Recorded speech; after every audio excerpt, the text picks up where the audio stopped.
Hello,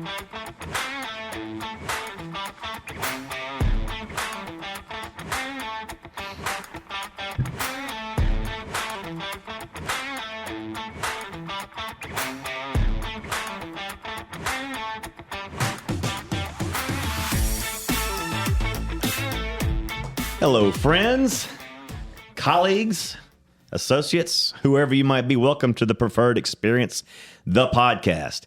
I'm Will Barrett, joined as always by the fearless one, the master of controls and electronics and the guru of all things, Stacy Mills, the Millzer. Hello, sir. Howdy, sir. It's been a hot week. Oh, yeah. But a good week. Yep. 4th of July week. Man, I love the 4th of July.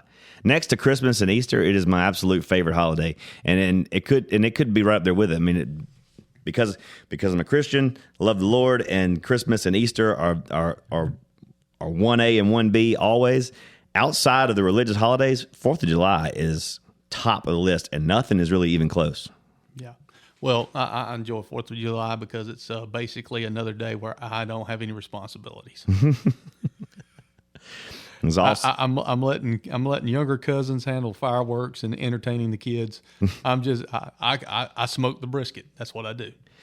Man, I read about so many firework disasters this year where cars got blown up and people got injured doing stupid crap with fireworks. It seems like every year more and more people get more careless with fireworks and stupid crap happens. Well, they're getting more and more careless because they're trying to get on TikTok more and more and get a viral video.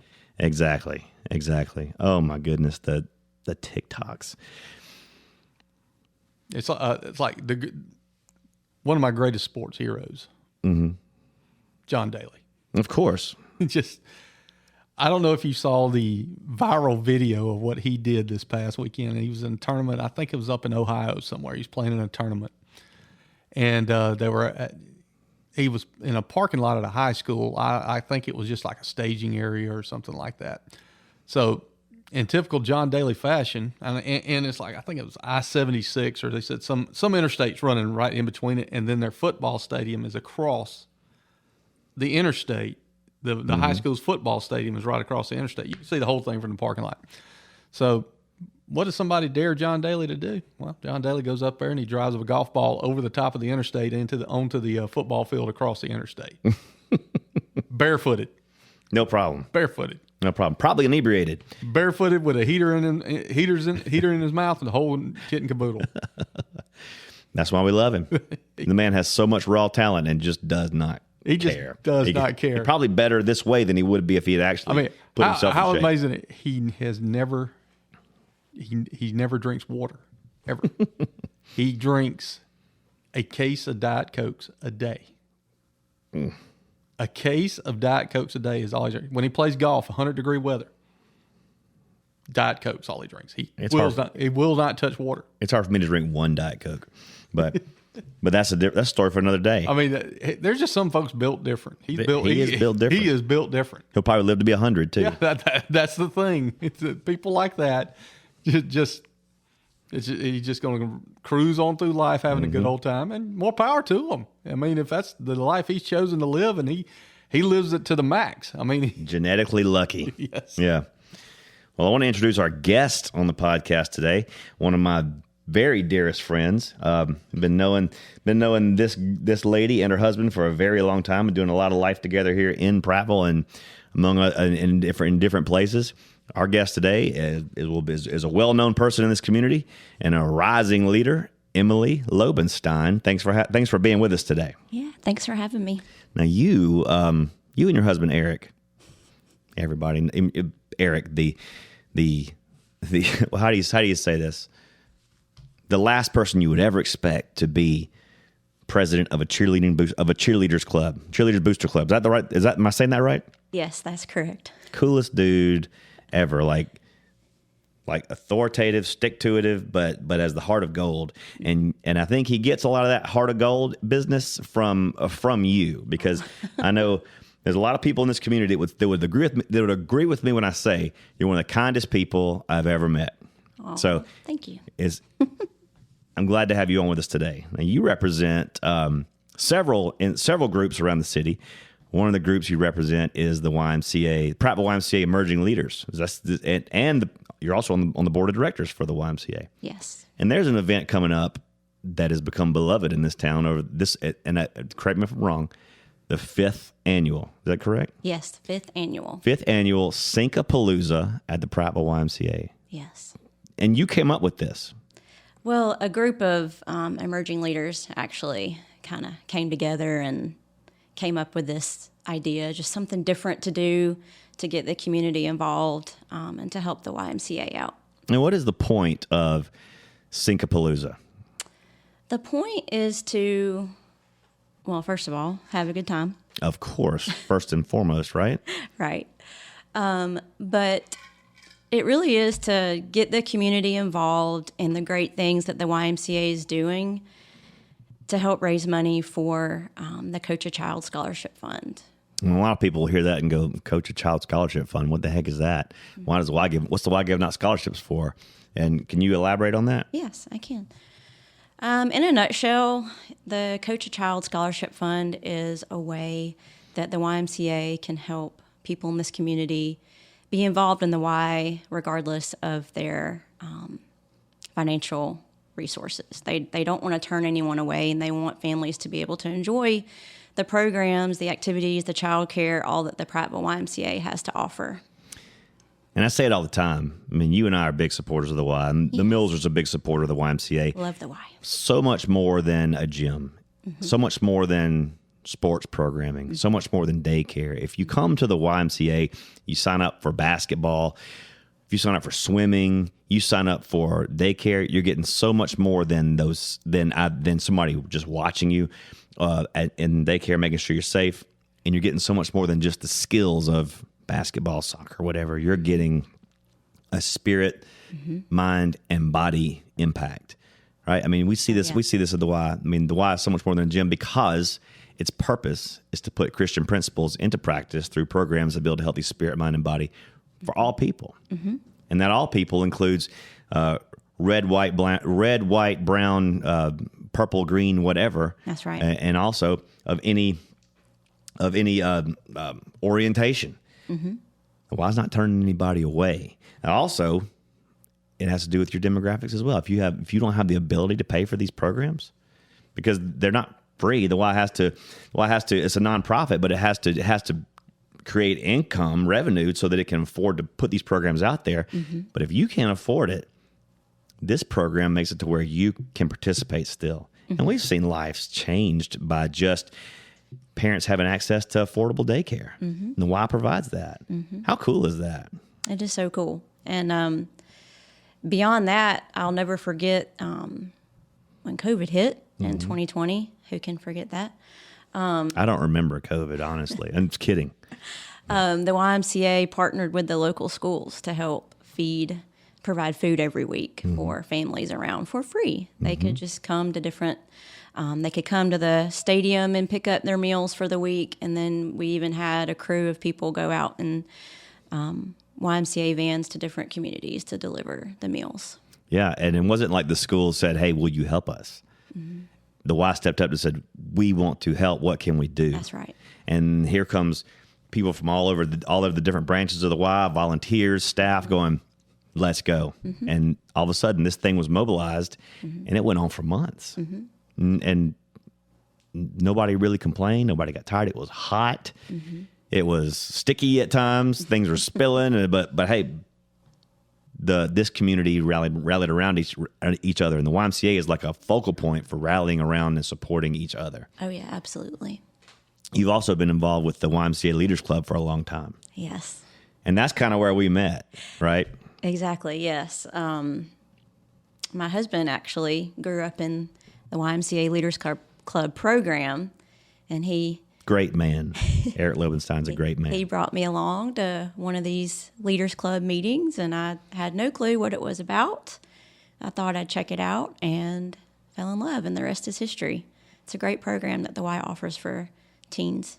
Yeah, it's a teen service oriented club where we teach not only spirit, mind, and body life lessons, but also what it means to volunteer and to be part of something without without expecting something in return.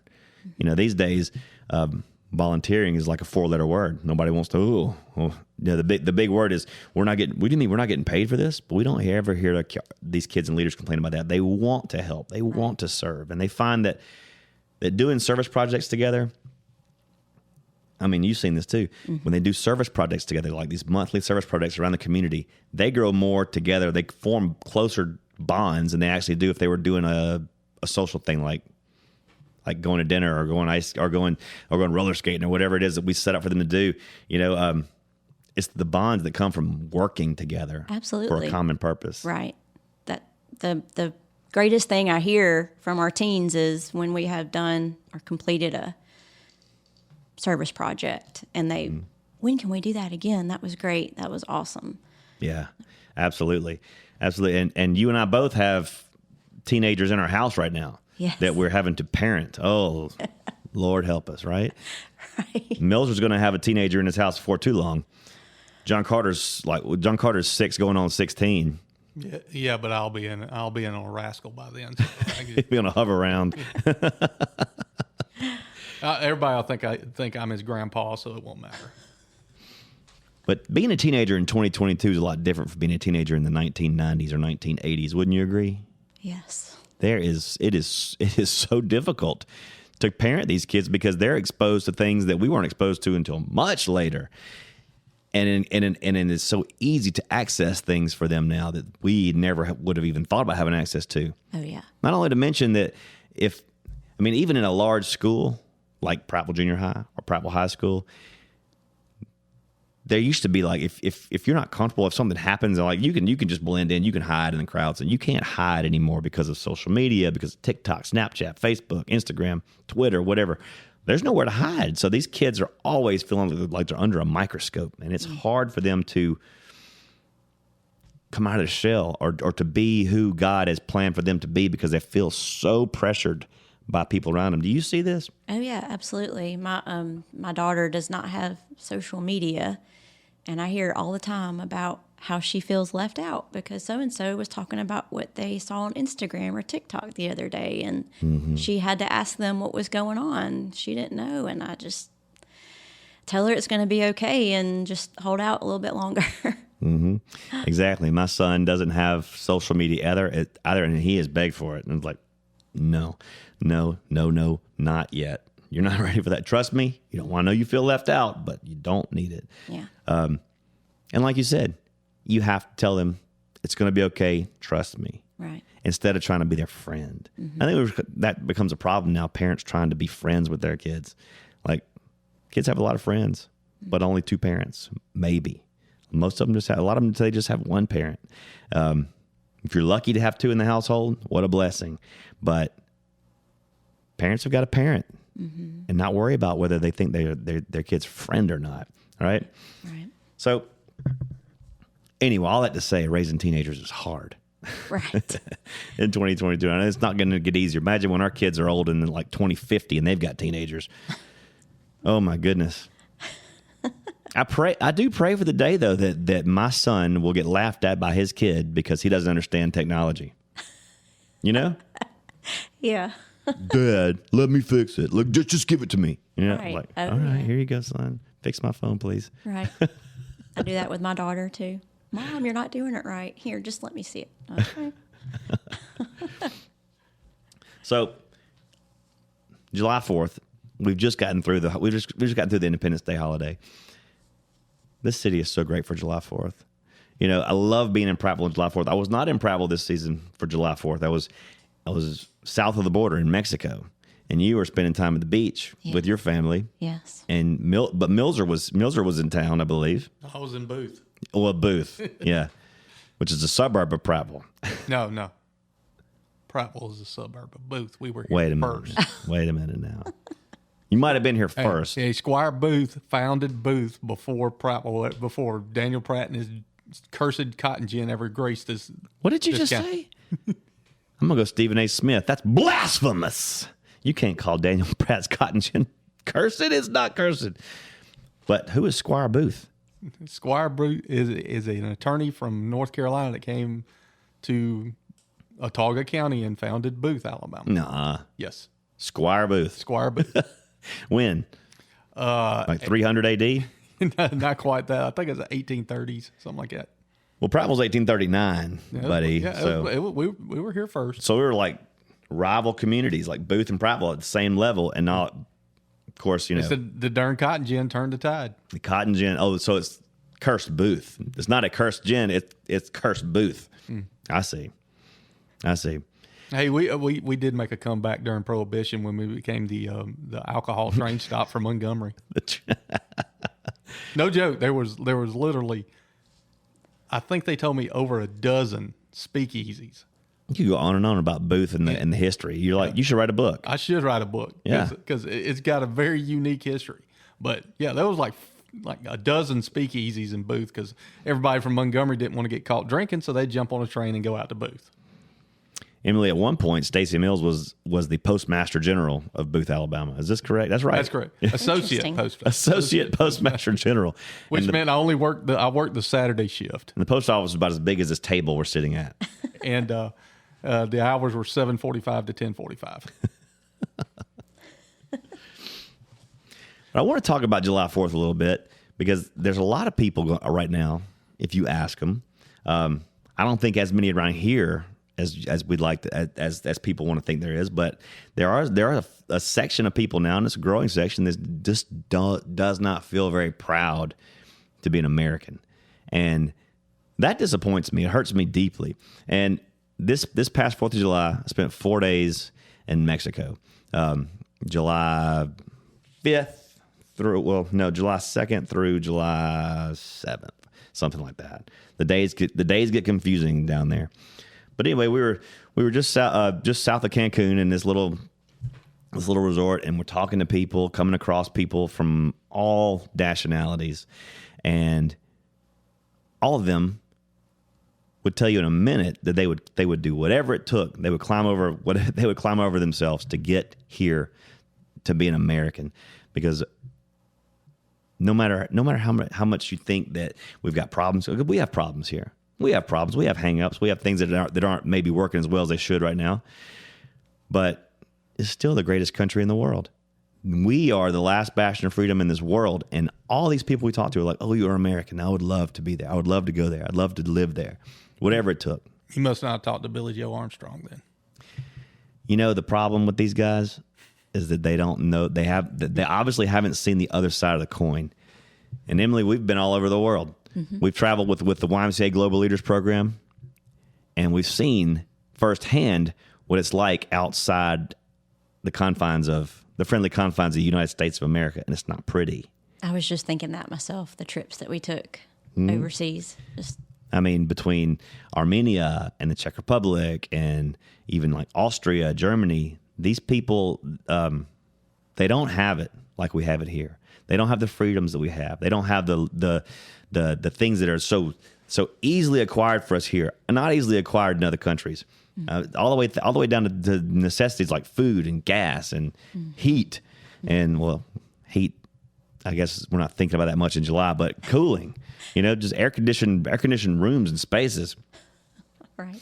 But I came across this guy, an interesting guy, while I was in Cancun. His name was Charlie, and he actually worked at the resort we were staying at, and it just so happened our paths crossed, and we were sitting down at a table just having a conversation.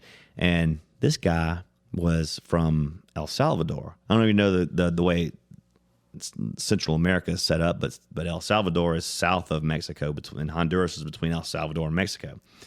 And Charlie was kicked out of his house at 15 years old because he was gay.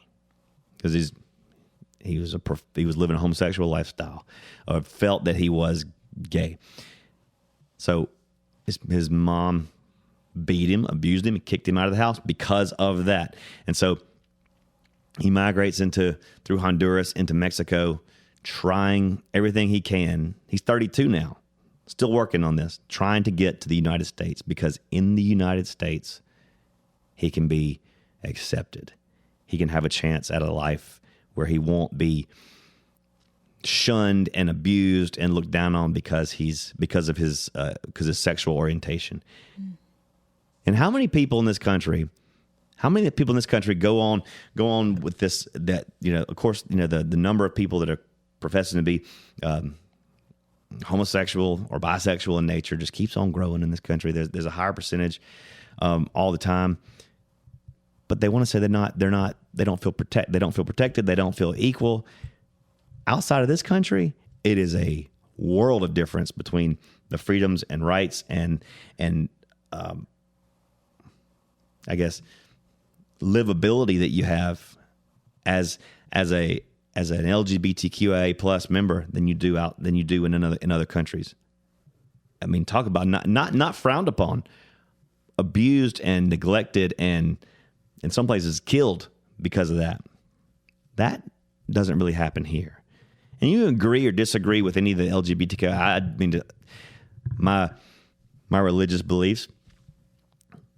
I don't believe the LGBTQIA plus lifestyle is a proper lifestyle. But does that mean that we're going to shun someone or hate someone because that's who they are? No. No, of course not.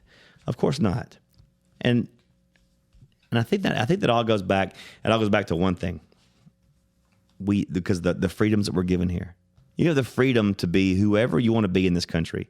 If you want to be a hardline Christian or Jew or Catholic or Muslim or Buddhist or LGBTQIA plus, whatever that is, you can be that, and you have the freedom to do that.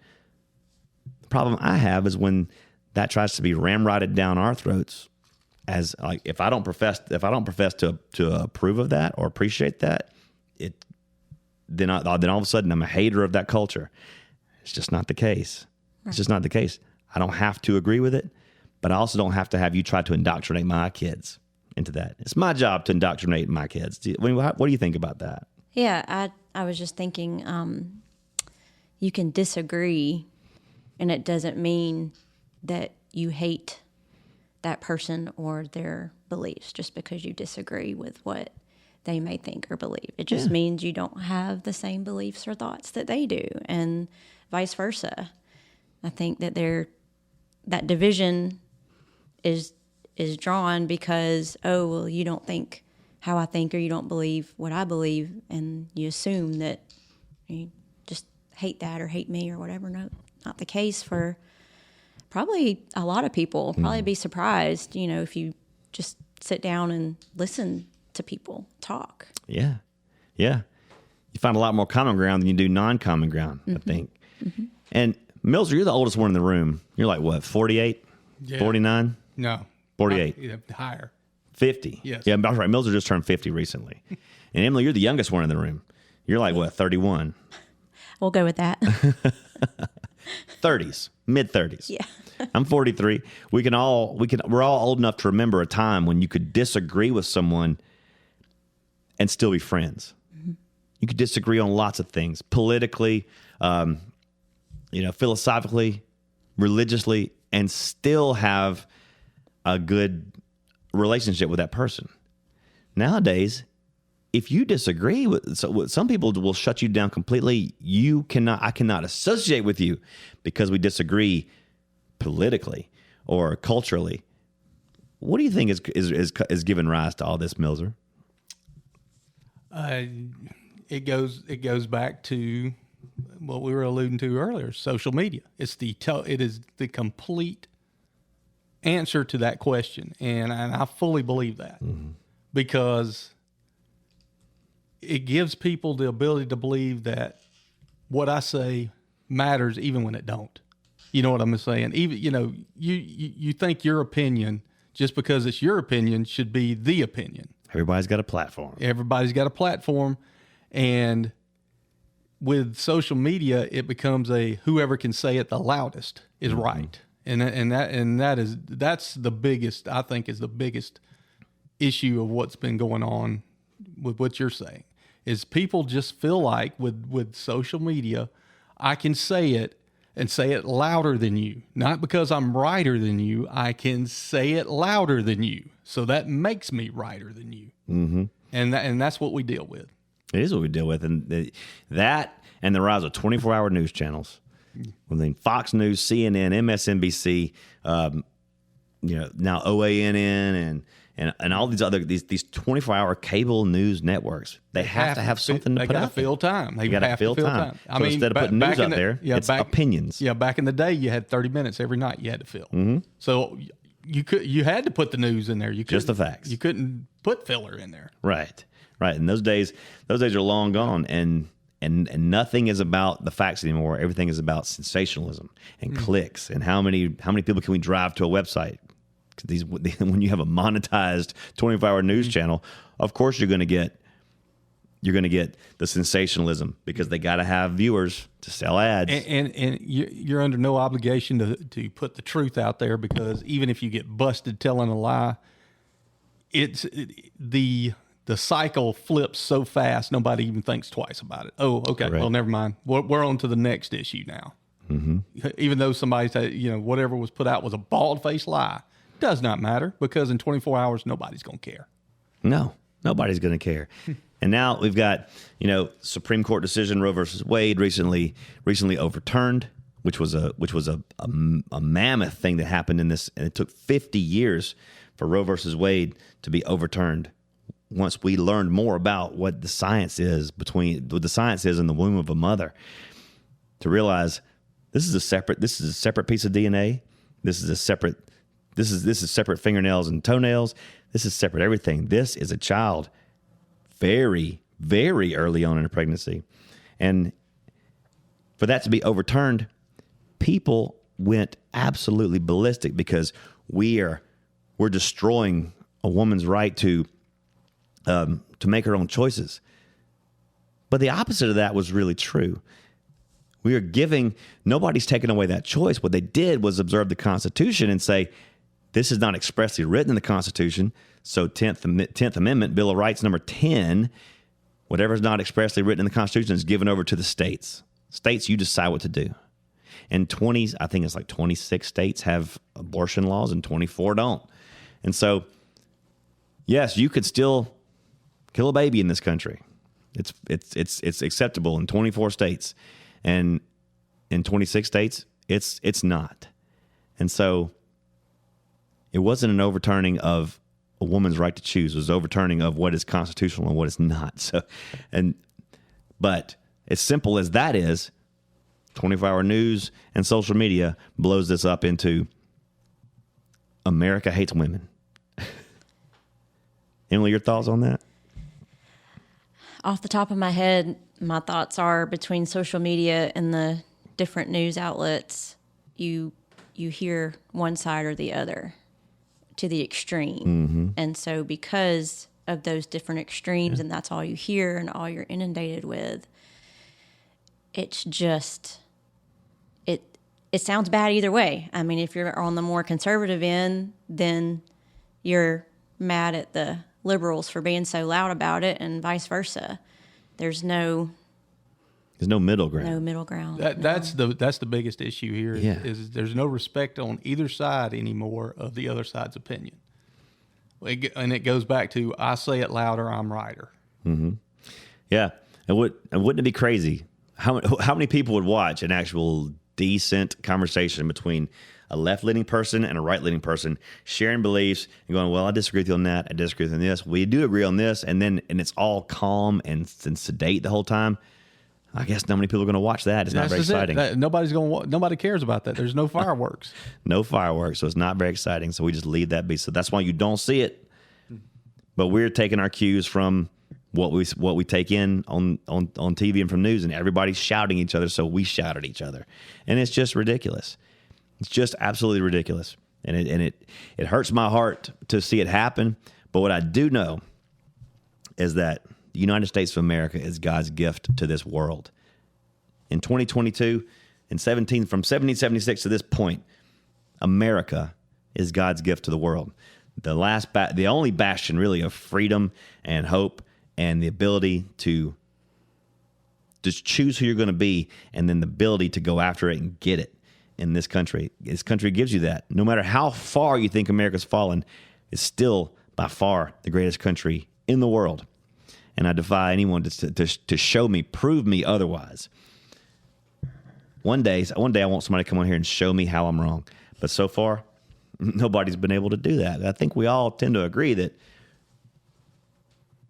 things are not good right now. Inflation is killing. Gas prices are at all-time high. Mm-hmm. People have food anxieties. I mean, like, don't know. So, I mean, for the first time in people's lives in this country, there's a faction of people that wonder where the next meal's coming from. Mm-hmm. And we have the responsibility, I think, in this country to maintain the status quo of America, to maintain these freedoms, to maintain these things that people just don't have to fear, you know?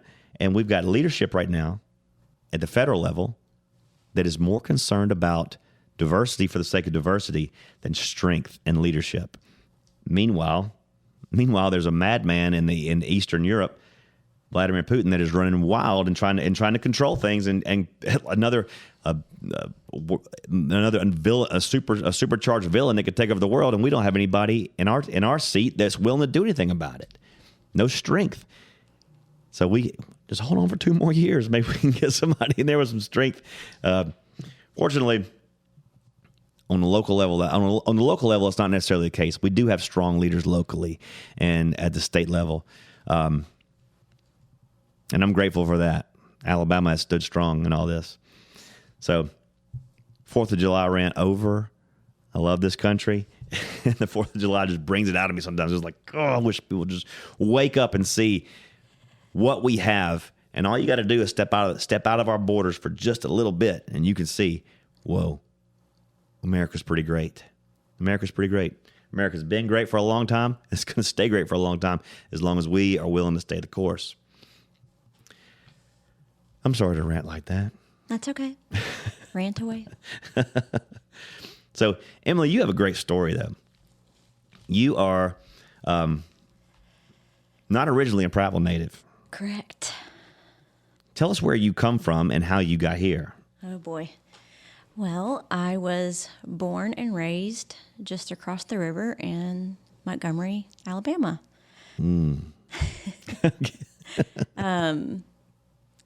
I grew up to really love Montgomery. Graduated high school there, went to AUM, graduated from AUM, and in December of 2011, we moved to the preferred community. The preferred community. 2011. Yes. Beautiful. 2011, yep. And that's when life really began for you. I mean, in a way. That's when your Prattville story began. That's when your Prattville story began. Yes. So you've been a Prattville native for over 10 years now. You are married to a wonderful man. Yes. And have 2 wonderful children. Yes. Depending on the day. I'm just kidding. I'm kidding. They're great. Well, it is. Depending on what day it is, they could be great or they could be little monsters. We all know it's true. It's the Preferred Experience podcast. We can say what's real. Yes. But monsters or not, we love them the same. Of course. Right? Because one day, that angst is going to go away. Right. And they're going to go, oh, Mom, you were right about everything. I'm waiting for that day to happen. It didn't happen for me until I was 29 years old, and I held my son for the first time when Caleb was born. I was like, oh, my gosh, this is how my parents felt about me? Okay. Right. Jen, hold Caleb for a minute. I'll be right back. Drive to my dad's house and be like, Dad, Mom, you were right about everything. I'm really sorry. I was a real jerk. You were totally right. You have that feeling when Thomas was born and Savannah were born? Yes, absolutely. I can recall even telling my parents several times when the babies turned into the toddlers and getting older than that. I remember looking at my parents going, I'm so sorry. Like, this... It's a weird feeling. This is an amazing journey, and it's fun and joy-filled and sad and exciting. All the emotions all wrapped up in one. It's great. So you have steadily moved into a stronger community presence in the city since 2011. Starting out working with the Leaders Club program at the Y, and then as your kids move into the school systems, you start working in the school systems as well. Yes. And now you're on the Emerging Leaders Board. You're on the YMCA Board of Directors. You are involved with PTA, involved with the cheerleading booster club. Yes. I mean, what's next for you? Oh gosh. Are you going to seek public office? Is that what this is? That would probably be a no. I really don't know. I'm excited for these new adventures and opportunities to serve in the community of Prattville. I've loved living here. I've loved getting to know the people. They're great. I've loved, of course, the YMCA, but even our schools that our kids have been in. I'm just extremely grateful for all of these opportunities to serve. And I don't know what's next, but I'm holding on and praying and looking forward to whatever God has in store. And I think that's the key to is to keep praying through this and letting God continue to open doors and close others. Yes. And have the courage to walk through the ones that open. Because if anyone knows me just a little bit, I am an extreme introvert. So all of these positions are absolutely outside of my comfort zone, but it stretches me and grows me in ways that I never could have even dreamed. We handle it really well. And I'm really excited about people like you stepping into roles like YMCA board directors, like in the Young Emerging Leaders program that puts on Singapalooza, these guys. And the reason why it gets me excited is because for the longest time, people in our age group have depended on people much older than us that brought Prattville up to where it is today to think, well, they'll just keep going. They'll just handle this. But some of these guys are getting ready to slow down or have slowed down considerably and needing somebody else to pick up the mantle, pick up the torch and keep going. And it's our age bracket now now we're the ones that are expected to pick up the torch, keep going, keep pushing, keep advancing to make this better for our kids coming up the way they did before us. And I see that happening with people like you. It's kind of why I wanted to have you on here today, because you're one of many young emerging leaders that are ready to pick up that flag and keep going. Mm-hmm. And so, what do you see? What do you see as a young emerging leader that Prattville needs to do? What do you see as something we need to keep going with, or to keep driving to make better? Within the community, or the why? Just the community at large. Okay. I just see the ability to work together with others that have different ideas, different thoughts, but we care about the community. We want to see great things happen. We want to see, even though we have come a long way, we still have a lot of work to do. So we want to come together and see those changes take place and support each other in the community and bring new ideas to the board that maybe haven't been presented before. And it's the new ideas and the influx of new ideas that keep things interesting, that keep things alive. Mm-hmm. For people to get stuck in the past and worried about, well, I have so many memories of this place. Why would you ever tear it down and build something else? Well, because it's fallen in the ground. Like for instance, take Pratt Park, for example. Pratt Park's a perfect example. There's a beautiful new pavilion out there. It's been there since 2016.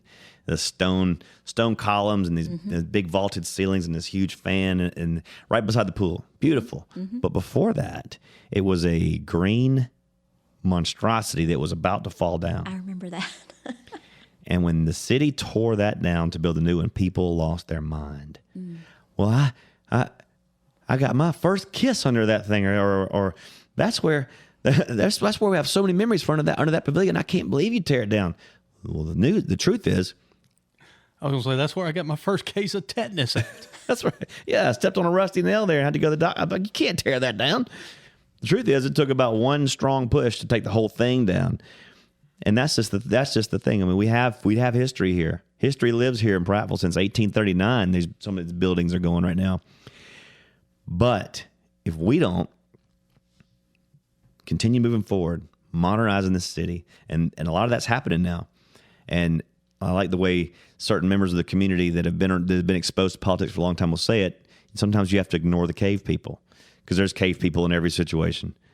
that are gonna faunch, that are gonna complain, they're gonna jump up and down and scream about progress. And you have to ignore the cave people sometimes for the sake of the masses. Progress and change can be difficult. I mean, honestly, I struggle with it sometimes myself. When there's change coming about, I get extremely anxious, but because you don't always know what's coming around the corner. But if you trust the process and engage with others and have meaningful conversations and strive to learn and encourage each other, I feel like it makes it less daunting. Yeah, I mean, what you're saying is exactly true. Strive to learn. Strive to learn why. Why is this happening? Why is this happening? How we come up with this idea? Before you start just jumping on the fact that this just shouldn't happen, because you think uneducatedly that this shouldn't be happening. Why don't you find out who's in charge of it? Ask them how we come up with this idea.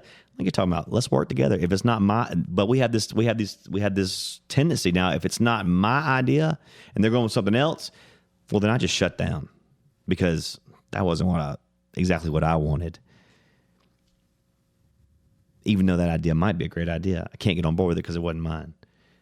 That's the opposite of what should be happening. Mm-hmm. And people like you, Emily, see that, and I think it's important that we acknowledge those people and put them and elevate and continue to elevate the people like you to go that are willing to go. Yeah, tell me more about that. I'm not exactly agreeing with you, but I'm not disagreeing. I just need to know more. Right. Seek to understand. Wow. What a novel concept that we have just forgotten in this society today. I'm going to give a perfect example of what you're talking about. Ask questions to the right people, not to the Facebook masses. Ask. Thank you. If you have a question, ask the people that have the answers. Down here on Main Street, going back up the hill before you get to the old Pri-Med and all that, as you're going up the hill, get back into the main part of Prattville, going or the Arby's there, going up that hill. Mm-hmm. Down there in that bottom, they built a little walkway bridge beside it. Oh my! You would have thought bridge to nowhere. Bridge to nowhere. Everybody losing their mind. Well, Robbie Anderson spoke at the Rotary Club where we were that one day, and somebody brought up the bridge. And here's what he told them. He said, "We went on and built the bridge because there's an upcoming money that'll be available to make a walking path through federal dollars that will make a walking path all the way down through that, back up the hill. It'll be a long, the entire sidewalk project for the entire length of Cobb's Ford. And it's going to, it's going to be a ways off, and it's a big project, and it's going to be down. But the thing is, but before this year's over, that segment by the bridges will be completed. But here's the thing: if you build that bridge with federal dollars, then you got 10,000 more regulations you got to go through, hundreds of thousands of dollars more cost to do it. Yeah. Well, people don't want to realize. So it was getting a jump on it. You build the bridge, you use your money to build that bridge, get it built and everything, and then you use the federal funds to do the rest of the work. To connect left, connect right. And does that not make sense? It was a wonderful idea. A wonderful idea. But huge cost savings. But by people not asking questions to the right people, you would, like you said, you thought they'd build. People just wasted a bunch of money and built a bridge nowhere. No, there's a reason that it was built the way it was and when it was. Mm-hmm. There's a plan, folks. It's not all willy nilly. But if you're going on Prattville Uncut and you're posting that question, you don't want the answer.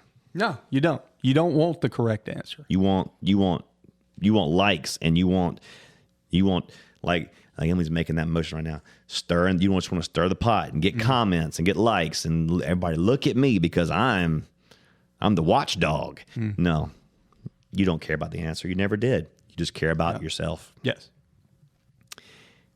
We gotta get over the selfishness.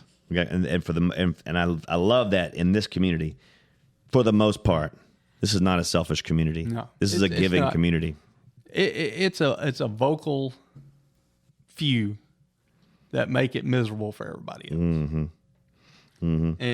And everybody else has got to start tuning them out and not giving them any credibility.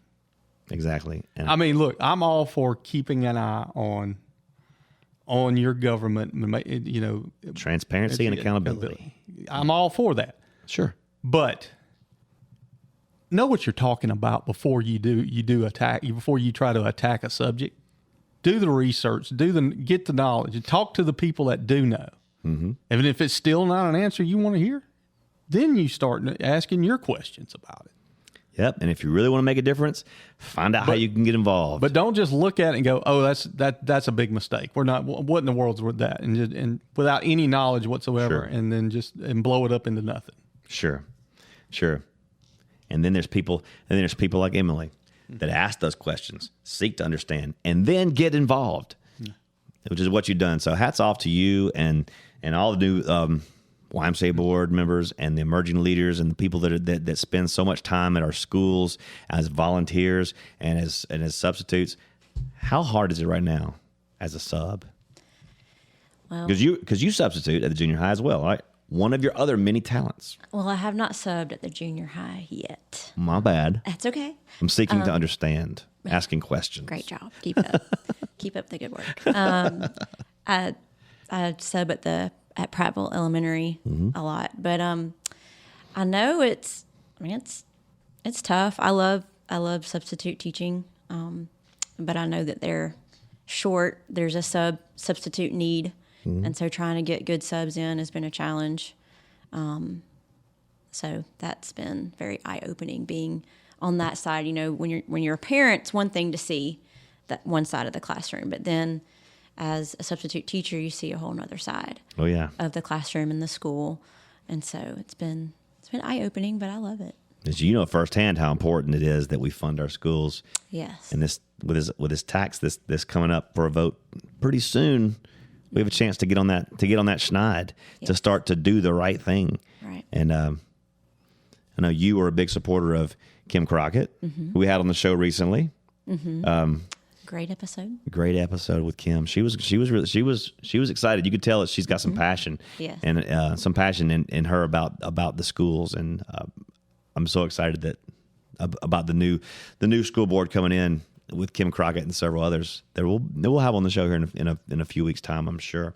Yeah. But we got a real opportunity to do some good things. Absolutely. And with people like you and Kim, in places of leadership, I really feel like we're heading in the right direction.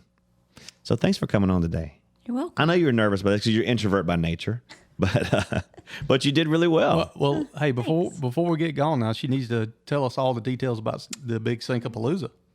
That's correct. That's correct. We hit on Syncapalooza a minute ago. Okay. A fundraiser for the YMCA Coach Child campaign so that no child gets left behind for inability to pay for program fees.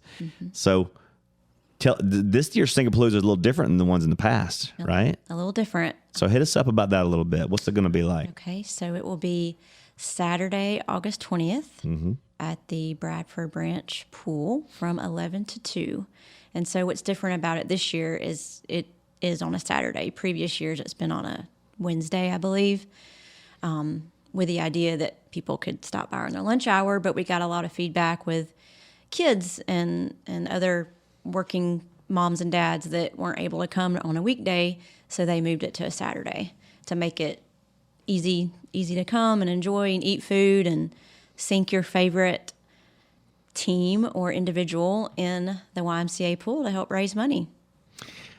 Yeah, and I'm glad you do it on August 20th from 11 to 2. That way it's 3,000 degrees at the pool. Of course. You know, I don't know if you've been to a Syncapalooza event before, but you have the option to pay into the fundraiser, and each level of funding of donation that you give gives you the ability to either squirt a water gun at somebody or dump a bucket of ice on them, and they're in these little tiny floating rafts that just hover around the Bradford Branch pool, and as they call your name up, they'll pour coolers of ice into your boat with you.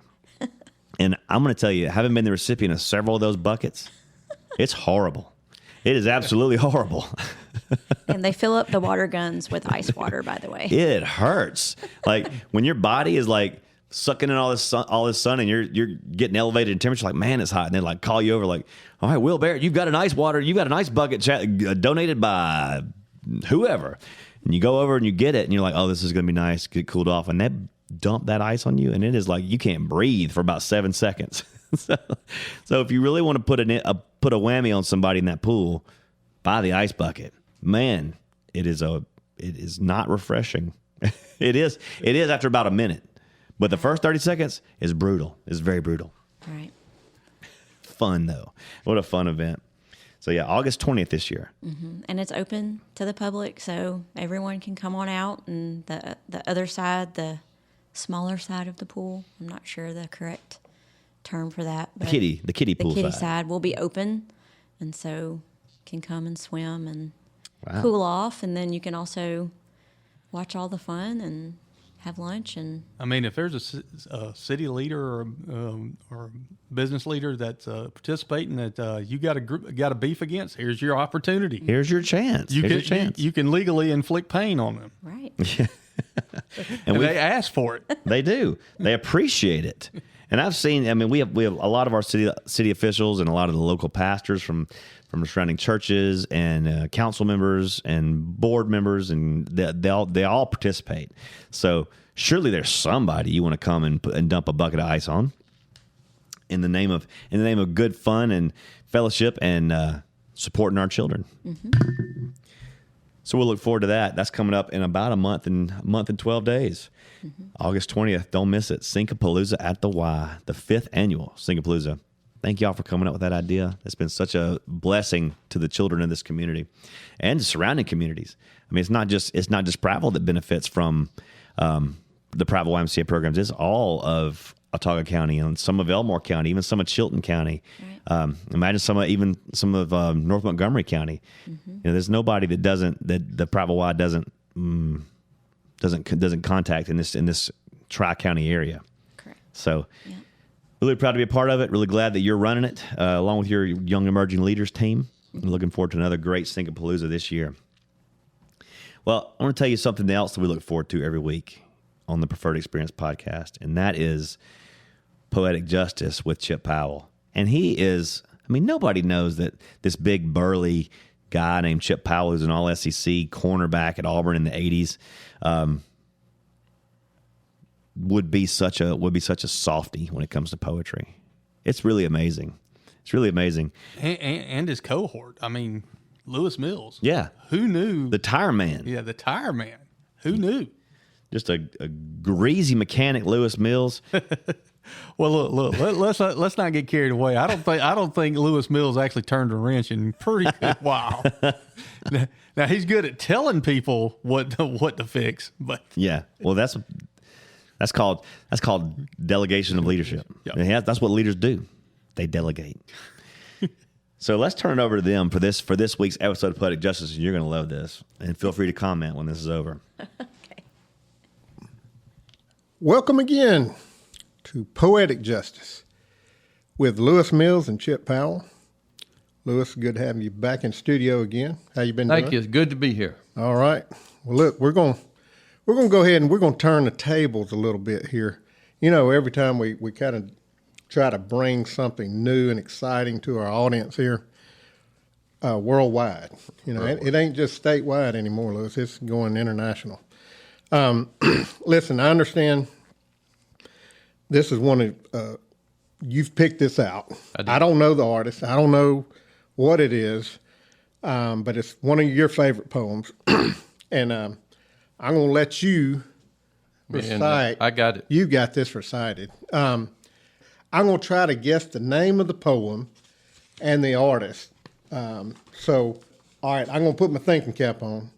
You go ahead with the poem, and I'll be thinking. All right.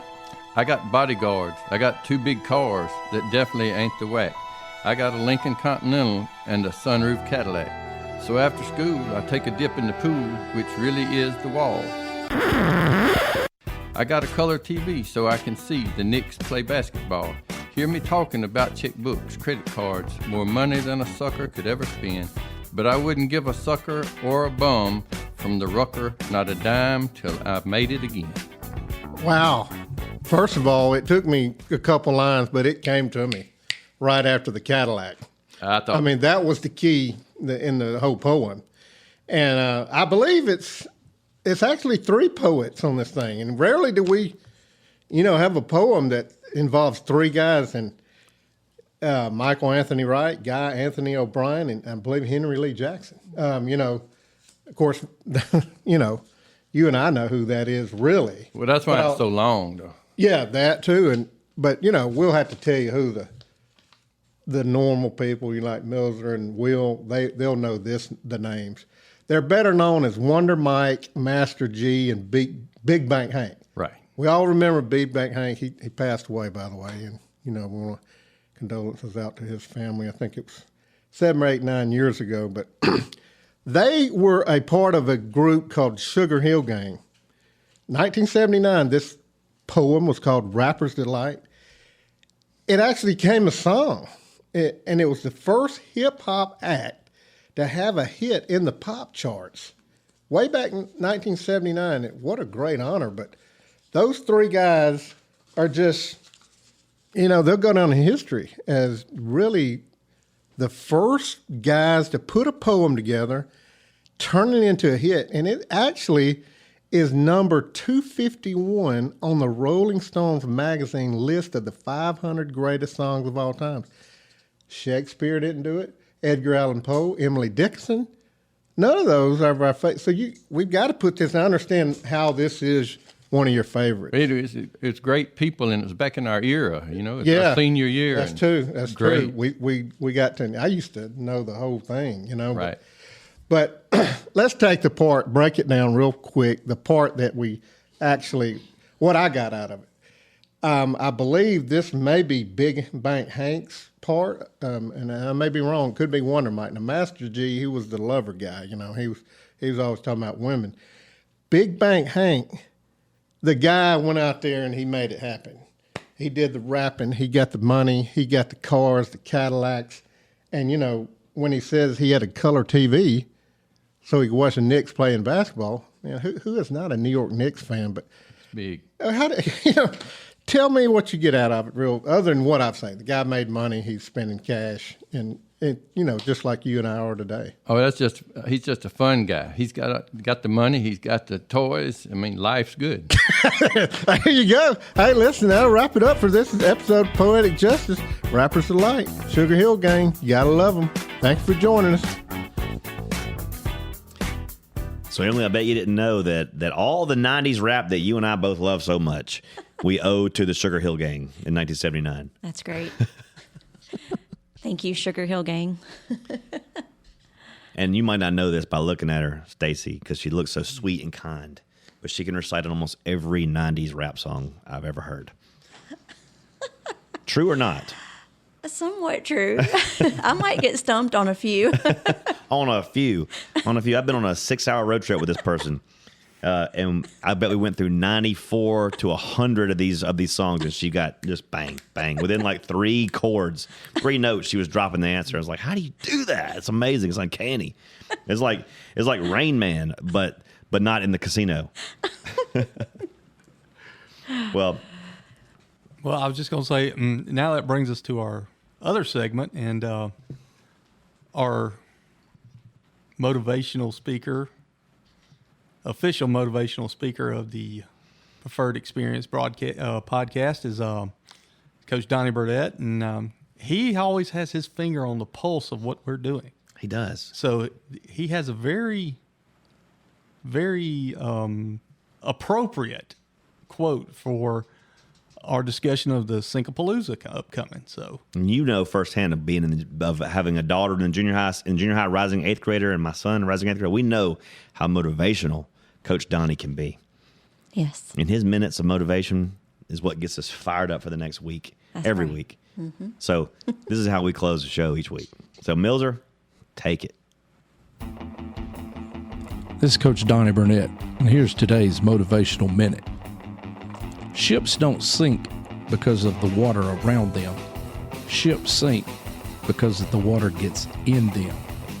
So don't let what's happening around you get inside you and weigh you down. Just keep paddling.